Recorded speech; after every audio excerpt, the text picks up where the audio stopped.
चीन ने भारत पर आक्रमण कर युद्ध का बिगुल बजा दिया था। लेकिन इसके पीछे के वास्तविक कारण से आज तक हर कोई अनजान है।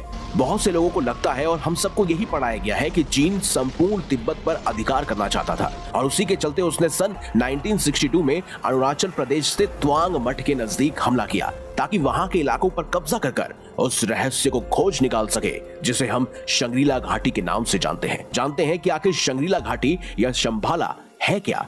शंग्रीला घाटी त्वांग मठ के निकट वो घाटी है जिसे चौथे आयाम की संधि स्थली कहते हैं, यानी जहां समय थम सा जाता है।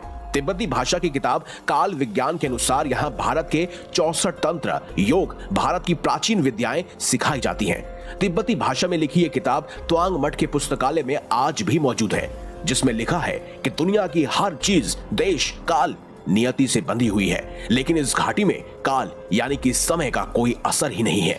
वहां प्राण, मन के विचार की शक्ति, शारीरिक क्षमता और मानसिक चेतना बहुत ज्यादा बढ़ जाती है। वहीं तिब्बत बौद्धिस्ट का मानना है कि जब दुनिया में आखिरी विश्व युद्ध होगा तो शंभाला का 25वां शासक इस धरती को बचाने आएगा। कहा जाता है कि यहाँ जमीन नहीं है, सिर्फ स्वर्ग जैसा माहौल है, यानी कि एक ऐसा दरवाजा जो अदृश्य है और ये जगह किसी खास धर्म या संस्कृति की नहीं है। जो काबिल होता है वो इसे ढूंढ सकता है और ढूंढने के बाद जैसे ही इसमें प्रवेश करता है वो एक अलग ही दुनिया में पहुंच जाता है। इस घाटी में सैकड़ों, लाखों, हजारों की संख्या में उच्च कोटि के योगी, साधक और सिद्ध तपस्वी रहते हैं। वहां हमारे इस 3 आयामों वाले संसार की तरह समय की गति तेज नहीं है, बल्कि समय बेहद ही स्लो है। वहां पहुंच जाने वाला व्यक्ति हजारों सालों तक वैसा का वैसा ही बना रहता है, एकदम जवान, स्वस्थ और बलशाली।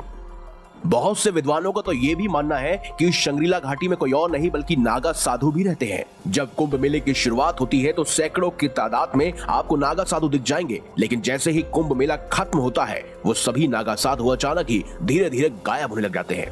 1942 में एक अंग्रेज अफसर LP फेरल को इस जगह कुछ खास अनुभव हुए। उसके बाद उन्होंने 1959 में साप्ताहिक हिंदुस्तान में एक लेख प्रकाशित भी करवाया। वहीं जाने माने तंत्र साहित्य के लेखक और विद्वान अरुण कुमार शर्मा ने भी अपनी किताब तिब्बत की वो रहस्यमय घाटी में इस जगह का विस्तार से जिक्र किया है। उन्होंने अपनी किताब में इसके बारे में लिखते हुए कहा कि दुनिया में कुछ ऐसी जगहें मौजूद हैं जो भूहीनता और वायु शून्यता वाली है। ये जगहें वायुमंडल के चौथे आयाम से प्रभावित होती हैं और शंग्रीला घाटी उनमें से एक है। उसे ईश्वर का घर कहना गलत नहीं होगा, क्योंकि इन जगहों पर जाकर वस्तु या व्यक्ति का अस्तित्व दुनिया से गायब हो जाता है।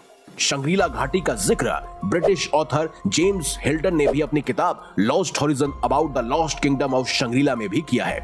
वहीं दोस्तों, आपको जानकर यह हैरानी होगी कि हमारे वेदों, पुराणों, महाभारत और रामायण में भी इस शंग्रीला घाटी का वर्णन किया गया है। हो न हो शंग्रीला घाटी का रहस्य आज भी हमारे इतिहास को हमारे सामने रखता है, जब भगवान और मनुष्य धरती पर एक साथ निवास करते थे।